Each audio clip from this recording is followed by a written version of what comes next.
तुम्हाला सुद्धा सतत ढेकरा येत आहेत का? म्हणजे शरीरावर कुठेही टच केलं तरी ढेकर येते किंवा काही खाल्लं तरीसुद्धा ढेकर येते. अशा वेळेस पहिलं महत्त्वाचं कारण म्हणजे आपल्या शरीरामध्ये कुठेतरी अपचन झालेलं असू शकतं.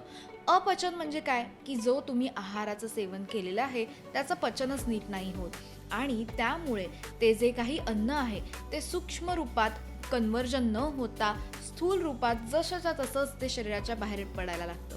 हृदयविकार असेल तर त्याने सुद्धा कधी कधी पेशंट्समध्ये जोरजोरात येणारी ढेकर किंवा आवाज येत असतो.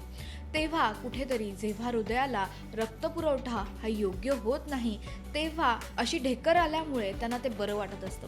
अशा वेळेस योग्य ती ट्रीटमेंट, योग्य ते निदान आणि योग्य त्या डॉक्टरांना दाखवणं गरजेचं असतं. तुम्हाला सुद्धा सतत ढेकरा येण्याचा त्रास होत असेल तर त्याकडे वेळेवर लक्ष द्या.